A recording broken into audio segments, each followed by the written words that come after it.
As we've all heard, we are expecting some snow tomorrow. The totals have been changing all day, but I think it's safe to say we'll see somewhere between 3 and 6 inches of snow during the day tomorrow and into Wednesday. A reminder for those that are traveling during the storm to take it slow and not crowd the plow, and just remember that the roads may be slick. Ahead of the storm, we've closed the yard waste drop-off site, which is traditionally closed. We've posted it that it's closed in November. We leave it open until the first snow. As with previous years, when the snow clears, if weather permits and the ground is solid enough, we'll reopen that. We've also closed Riverfront Park. It's impossible to plow that driveway, so we just get ahead of it. But similarly, when the nice weather returns, we will reopen it.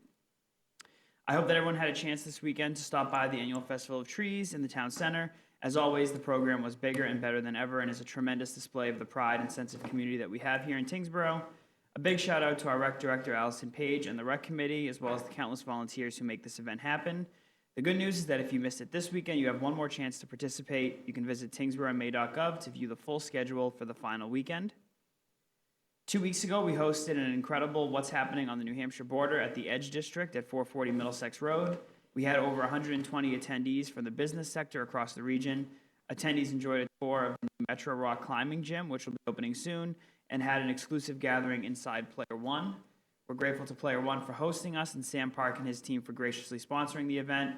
We talked about the development that we're doing here in Tyngsborough, ways we can support local businesses and help businesses start and grow in Tyngsborough with a focus on Sam Park's project, obviously, which has been a great project for us, as well as the warehouse project that Marcus Partners is engaged in right on Kendall Road. At the request of this board, we're meeting this week with MassDOT to discuss traffic mitigation issues on Middlesex Road with a focus on the area between Locust and the state line. Once we've had an initial conversation with the state, basically finding out what the state will or will not approve, we'll bring in the folks from Nature's Remedy and Yellow House so that we can foster a cooperative approach to reviewing and addressing the pending issues. Our surplus auction is now live at TyngsboroughMA.gov through our online auction service called Municibid.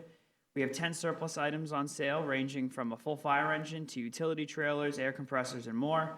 The auction will be live until 4 p.m. on December 15th, and all items are available for public viewing anytime at the DPW yard at 89 Kendall Road. The latest version of The Bridge was released this weekend.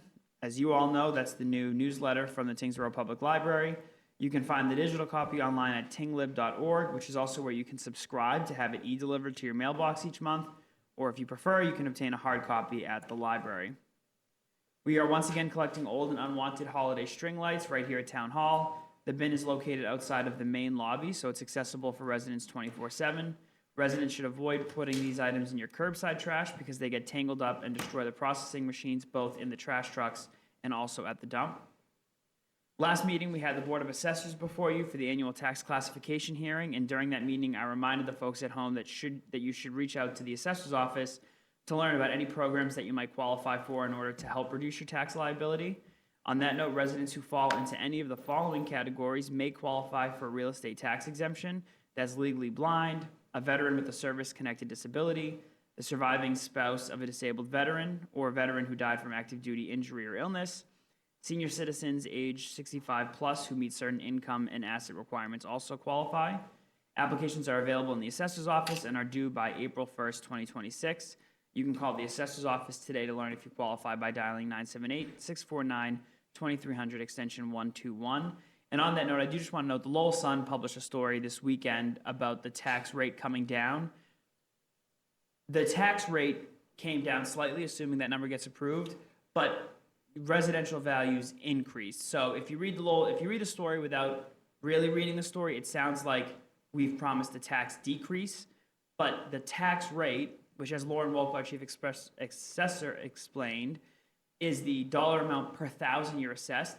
That has come down slightly from this current fiscal year, but valuations have increased. So just the header of the story makes it sound like everyone's getting a tax decrease. The tax rate has decreased, not necessarily the bill that you will see from the assessor's office.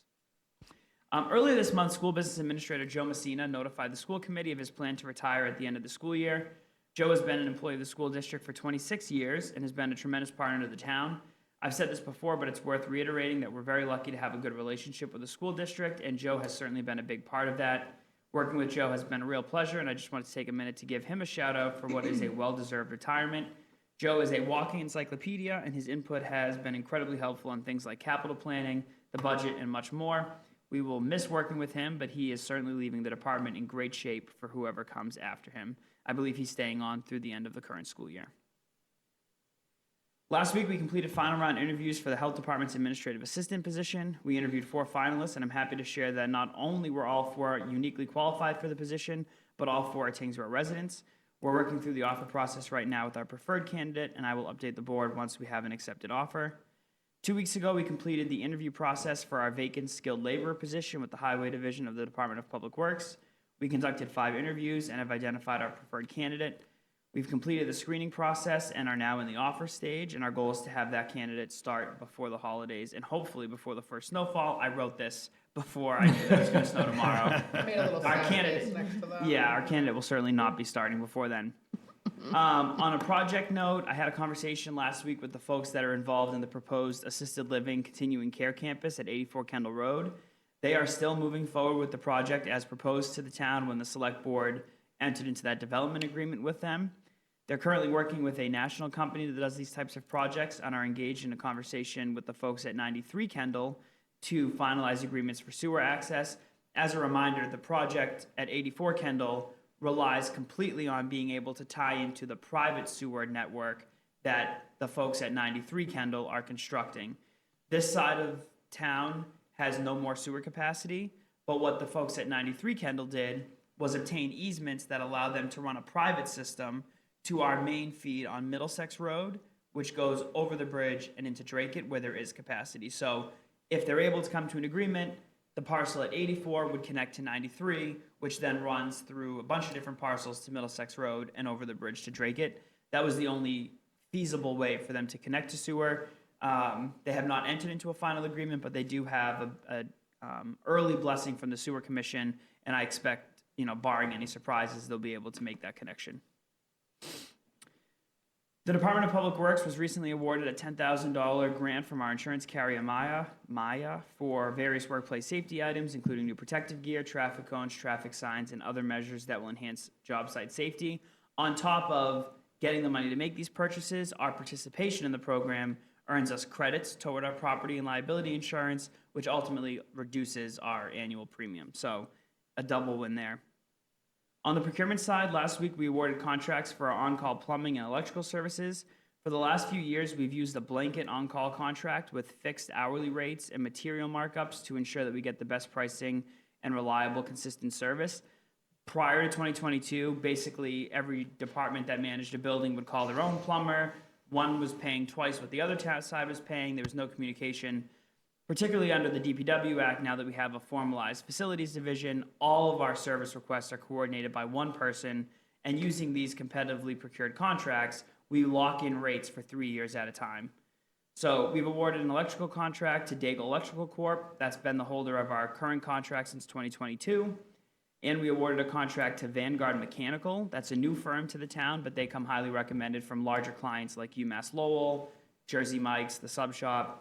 And we actually got better rates than we're currently paying. So the contracts are for a term of 1 year with the option at the sole discretion of the town to extend for 2 additional fiscal years. And the benefit, again, is that we've already locked in prices for those 2 optional years, so we've kind of protected ourselves from future inflation. Also last week, we reviewed proposals from qualified firms to provide peer review services to our Conservation Commission. These services are paid for by applicants before the commission through an accounting mechanism called the 53G account, and similar processes exist for the Planning Board and Zoning Board of Appeals. We received 2 proposals. Unfortunately, one was rejected for being late. After reviewing the remaining proposal, we determined that it was advantageous. They met all of our minimum requirements and came highly recommended. So we'll be awarding a contract to the Horsley Witten Group effective January 1, 2026.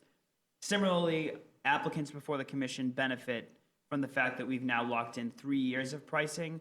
But again, this isn't money the town is spending. We collect a fee from applicants. Whatever we spend, we spend. Whatever we don't spend, we return to them along with the full accounting. And then finally, just a few upcoming events. Bingo is back this Wednesday, December 3rd at the Center for Active Living. Doors open at 5:30 and the game starts promptly at 6:30. If you can't go this Wednesday, you can go again 2 weeks later on December 17th, but on December 31st, which is New Year's Eve, there will be no bingo. The Tyngsborough Public Library will host its annual holiday party on Monday, December 8th from 4 to 7 p.m. in the library. And for those of you that are musically inclined, you can join the Center for Active Living and the Council on Aging on December 10th to go Christmas caroling in the housing development behind the Center for Active Living. I will not be there because it would ruin the program, but if any of you can sing, I'd encourage you to participate. I think there's Christmas cookies afterwards as well, if that wasn't enough of an alarm. And that is all that I have today, Mr. Chair.